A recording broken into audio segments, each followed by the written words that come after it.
Bismillahirrahmanirrahim. Assalamualaikum warahmatullahi wabarakatuh. Hai anak-anakku, ketemu lagi dengan Bu Fitri. Kali ini kita akan belajar tema 6, muatan IPA kelas 6. Nah, kali ini muatan IPA-nya akan membahas tentang ciri pubertas laki-laki dan perempuan dengan kesehatan reproduksi. Anak-anakku yang Bu Guru cintai karena Allah, ketika melihat video pembelajaran kali ini, kalian boleh dibarengi dengan ayah bunda kalian. Karena Bu Guru tahu masalah pubertas ini sedang kalian alami sekarang dan timbul beberapa pertanyaan di benak kalian ketika melihat video ini. Kalian ketika ditemani dengan ayah bunda bisa langsung menanyakan ke ayah bunda tentang pertanyaan-pertanyaan yang ada di benak kalian.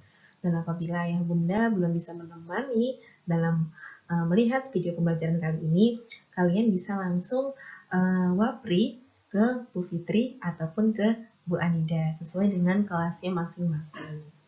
Begitu ya anak-anakku. Selanjutnya,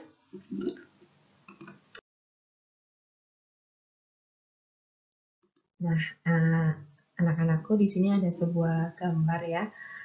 Ini Bu Guru misalkan adalah kalian yang sedang duduk di sekolah dasar. Kemudian akan ada pertanyaan nih gitu. Ketika kalian berada di sekolah dasar, khususnya kelas 6, akan ada perbedaan dengan ketika kalian di kelas 3. Nah, kira-kira kenapa ya ketika kalian kelas 6 dan yang sebelumnya kalian kelas 3 itu ada perbedaan? Nah, ternyata jawabannya adalah manusia itu mengalami pertumbuhan dan perkembangan. Pertumbuhan itu apa? Pertumbuhan adalah proses pertambahan jumlah dan ukuran sel tubuh. Jadi anak-anakku dari kalian kelas 3 terus jadi kelas 6, tinggi kalian tambah tinggi, berat badan kalian tambah lebih meningkat lagi, kemudian perubahan-perubahan fisik yang lainnya itu namanya adalah pertumbuhan. Karena pertumbuhan adalah pertambahan jumlah dan ukuran sel tubuh.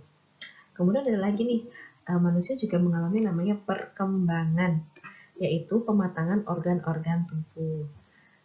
Pematangan organ-organ tubuh itu yang gimana sih Bu Fitri? Nah, ini nanti akan kita bahas lebih detail di slide-slide selanjutnya. Itu ya anak-anakku. Kenapa kelas 3 dan kelas 6 berbeda? Karena manusia itu mengalami pertumbuhan dan perkembangan. Jadi dari kalian kelas 3 dan kelas 6 itu akan berubah.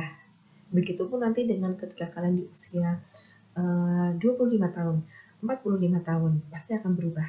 Karena apa tadi?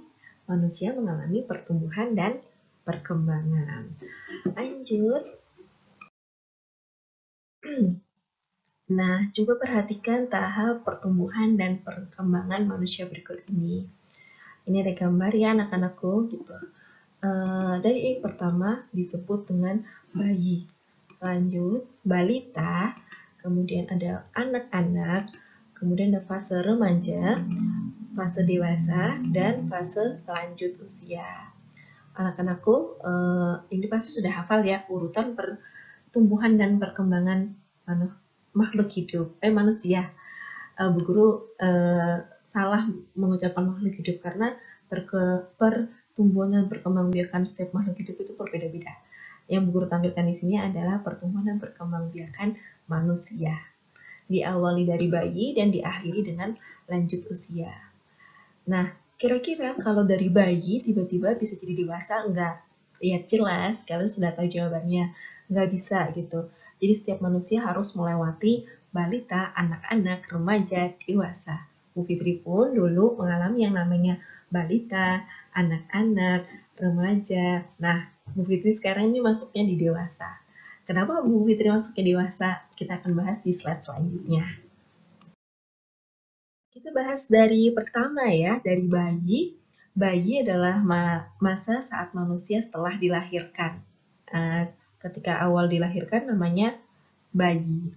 Bayi itu belum bisa berjalan gitu, dan dia memperoleh nutrisi berupa ASI. Kemudian lanjut di fase berikutnya ada balita.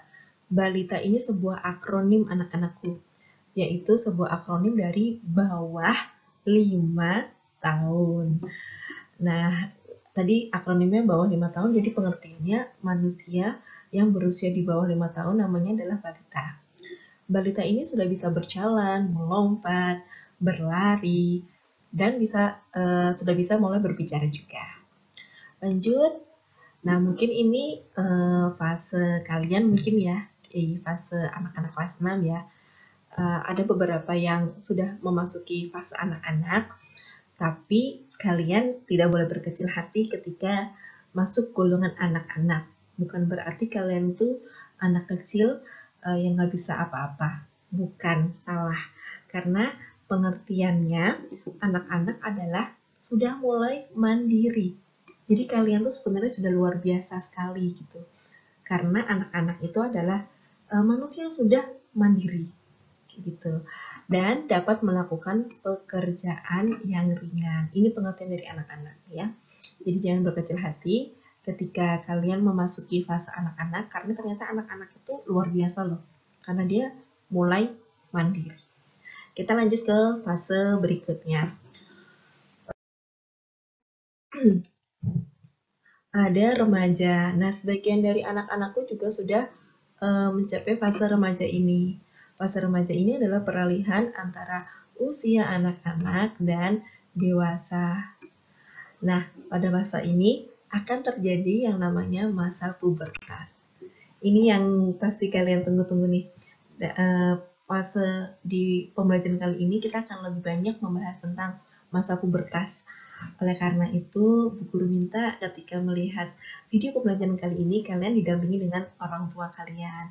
Dan apabila belum bisa didampingi dengan orang tua kalian, silakan apabila ada pertanyaan boleh Wapri, Bu Fitri, ataupun Bu Anida. Ya. Kita lanjut fase berikutnya, ada fase dewasa. Nah, kenapa tadi Bu Fitri bilang Bu Fitri itu udah masuk fase dewasa? Ternyata dia fase dewasa itu sudah mampu berpikir matang, mulai berkeluarga, dan memiliki keturunan. Itu adalah fase dewasa. Kita lanjut ke fase lanjut usia. Nah, lansia ini adalah akronim dari lanjut usia. Nah, di sini dia mengalami penurunan fungsi tubuh. Ada rambutnya beruban, kulitnya keriput, penglihatan dan pendengarannya berkurang. Ini dari segi fisik ya anak-anakku, tapi secara organ-organ yang di dalam tubuhnya pun sudah mengalami penurunan fungsi tubuh. Itu yang dinamakan dengan lansia. Lanjut slide berikutnya. Nah, ini yang kalian tunggu-tunggu ya, masa pubertas pada remaja. Masa pubertas itu apa? Masa pubertas adalah masa ketika manusia mengalami pertumbuhan yang sangat pesat untuk mencapai kedewasaan. Biasanya terjadi di 11-20 tahun. Ini biasanya ya. Ada kemungkinan tidak di usia segitu gitu. Maksudnya 10 tahun atau 9 tahun itu bisa mengalami pubertas gitu.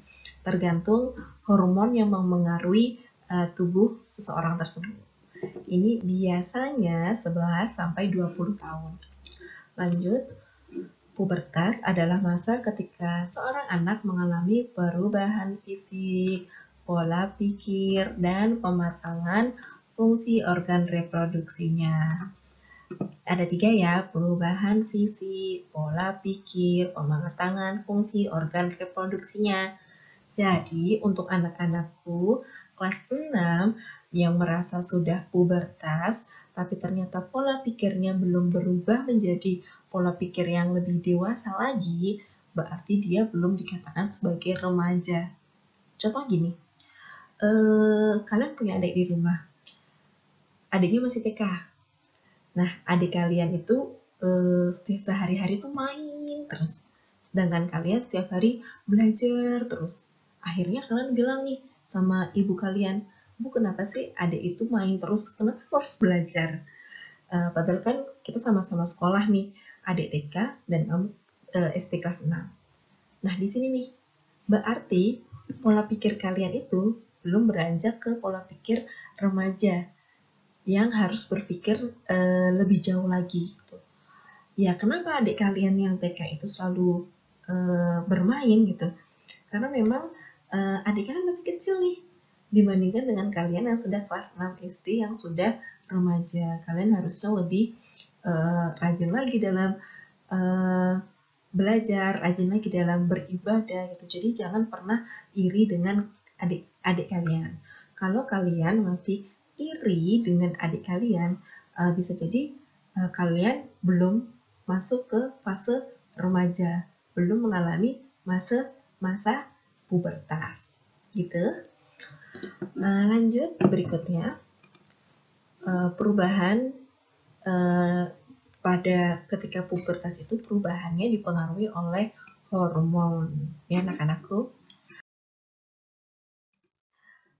Pubertas pada remaja, pada masa pubertas tubuh seseorang anak itu akan mengalami perubahan. Perubahan tersebut meliputi primer dan sekunder. Kemudian apa sih yang dimaksud dengan primer? Perubahan primer adalah perubahan yang terjadi di dalam tubuh manusia. Sedangkan apa sih yang dimaksud dengan perubahan sekunder? Perubahan sekunder adalah perubahan fisik yang tampak pada tubuh. Ini ya, perubahan primer berarti dia di dalam tubuh. Perubahan sekunder berarti dia fisik yang terlihat di luar. Gitu ya. Lanjut.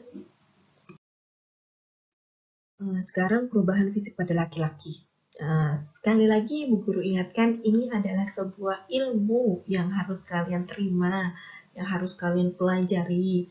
Jadi jangan jadikan ini sebagai bahan olok-olokan atau lelucon gitu. Ini sebuah ilmu dan Bu Guru harap setelah belajar ini kalian bisa lebih mempersiapkan masa pubertas kalian, ya. Pada laki-laki, perkembangbiakan organ reproduksi dan tanda-tanda sekunder dipengaruhi oleh hormon testosteron. Di slide sebelumnya, di slide sebelum ini nih, Bu Fitri menjelaskan ya, masa pubertas itu dipengaruhi oleh hormon. Kalau laki-laki nih, hormonnya adalah testosteron. Kemudian hormon ini berfungsi untuk membentuk sel sperma. Sekarang ciri primer.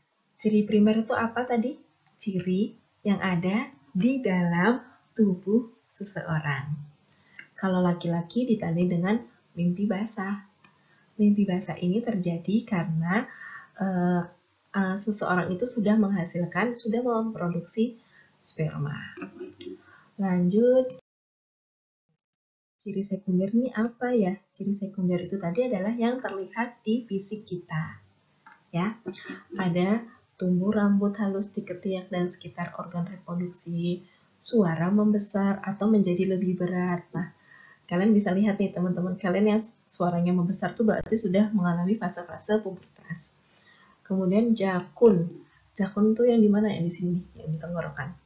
Jakun tumbuh dan membesar. Kemudian tumbuh kumis, jambang, dan jenggot. Berikutnya dada menjadi lebih bidang, dan yang terakhir muncul bau badan dan jerawat. Lanjut ke perempuan ya anak-anakku. Perempuan dipengaruhi oleh hormon estrogen dan progesteron. Tadi yang laki-laki apa? Testosteron. Kalau perempuan, hormon estrogen dan progesteron. Kemudian ada lagi nih perbedaannya.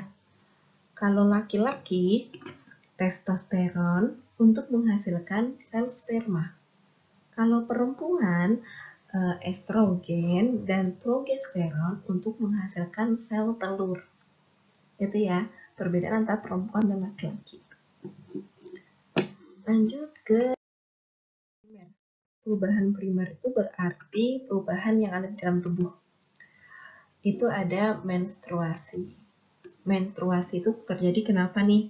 Tadi kan Bu Guru bilang ya, estrogen dan progesteron itu menghasilkan yang namanya sel telur. Sel telur dihasilkan di ovarium. Apabila tidak dibuahi, maka sel telur ini akan meluruh dan menjadi menstruasi. Gitu ya. Lanjut ke perubahan sekunder ya. Ada tumbuh rambut halus di ketiak dan sekitar organ reproduksi, suara menjadi lebih nyaring, pinggul dan payudara membesar, kulit menjadi lebih halus, muncul bau badan dan jerawat. Nah, Bu Fitri ini akan membahas sedikit ya. Jadi kan ini masa pubertas nih. Biasanya kan ditandai dengan bau badan dan jerawat. Nah, tapi setelah mengalami masa pubertas, setelah mengalami masa remaja, dan memasuki masa dewasa, kalian tuh masih tetap mengalami perubahan sekunder ini loh. Perubahan sekunder ini tetap kalian alami sampai kalian dewasa. Perubahannya akan berhenti ketika kalian di usia lansia atau lanjut usia. Karena ketika lansia, tubuh kalian sudah mulai mengalami penurunan fungsi, organ-organ juga mengalami penurunan fungsi, gitu ya. Misalnya Bu Fitri ini di samping hidung Bu Fitri ya sebelah sini nih, hidung yang sebelah sini tuh tumbuh jerawat. Padahal Bu Fitri itu masuk ke fase dewasa. Jadi anak-anakku, walaupun kalian sudah fase perubahan sekunder ini terjadi diawali di fase remaja, kemudian akan berlanjut ke fase dewasa dan akan berhenti di fase lansia ketika tubuh kita mengalami penurunan fungsi, kemudian organ-organ kita juga mengalami penurunan fungsi. Sampai sini paham ya? Lanjut.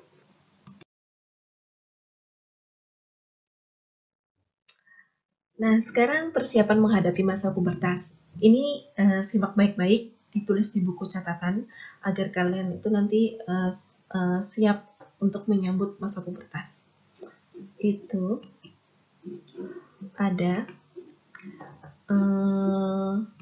cara menghadapinya itu yang pertama, bersikap tenang dan percaya diri. Kemudian, bersikap jujur dan terbuka kepada orang yang kamu percaya, misal orang tua. Nah, di sini, kenapa harus jujur dan terbuka dengan orang tua? Yang tadi Bu Guru bilang, karena ini tuh sebuah ilmu, kalau misalnya kita kebingungan dan kita tidak bertanya, maka kita akan tersesat di jalan. Ketika kita tersesat di jalan, kita bingung untuk menghadapi masa pubertas ini. Makanya, kalau misalnya ada pertanyaan tentang masa pubertas ini, silakan ditanyakan ke orang tua kalian ataupun Bu Fitri dan Bu Anida.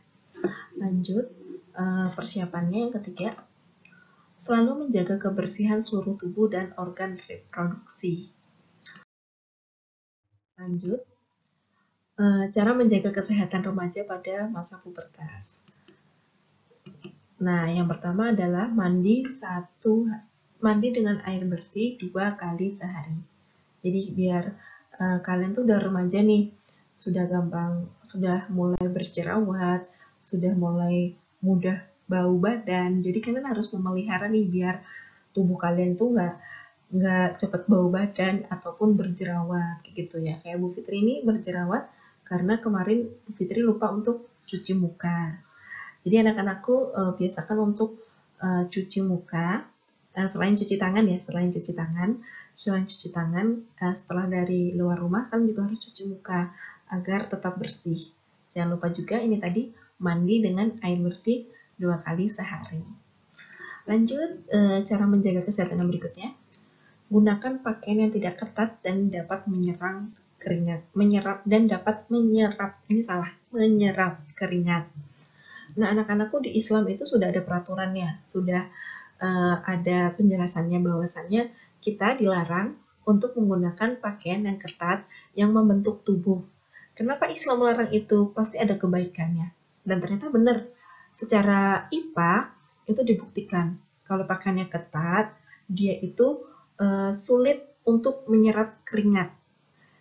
Dia membuat organ-organ kita tuh jadi sulit untuk bernafas gitu. Kalau misalnya sulit untuk bernafas, yang ada dan setiap hari seperti itu, maka akan menimbulkan sebuah keluhan-keluhan sakit kayak gitu. Jadi memang Islam itu agama yang luar biasa mengatur segala aspek kehidupan kita.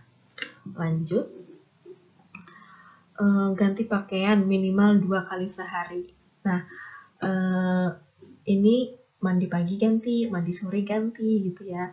Kalau enggak, kalau merasa keringatnya udah banyak banget, ya silakan ganti baju aja gitu. Karena memang keringat itu juga sumber dari penyakit. Lanjut, nomor 4. Membasuh organ reproduksi setelah buang air kecil. Nah, di sini di Islam juga mengatur nih anak-anakku. Setelah kita buang air kecil, kita juga harus cebok ya, istinja ya namanya gitu. Karena memang air kencing itu adalah hadas gitu, yang membuat kita tidak suci. Nah, selain itu tidak suci, ternyata kalau misalnya kita tidak membasuh, itu juga sumber dari penyakit gitu. Jadi memang Islam itu sudah mengatur hal-hal di seluruh aspek kehidupan kita. Lanjut, mencuci muka. Ini yang Bu Guru bilang, mencuci muka. Sehabis keluar, jangan cuma cuci tangan, tapi juga cuci muka agar terhindar dari jerawat, ya. Kemudian saat menstruasi gunakan pembalut lembut dan ganti pembalut secara rutin. Itu anak-anakku beberapa tips dan trik bagaimana anak-anak menghadapi masa pubertas. Bu Guru harap video ini bermanfaat untuk kalian dan dapat kalian terapkan di kehidupan sehari-hari. Sekian dari Bu Fitri, kita ketemu di pertemuan virtual lainnya, dan jangan lupa berdoa untuk kesembuhan bumi kita tercinta. Akhirul kalam, wassalamualaikum warahmatullahi wabarakatuh. Dah.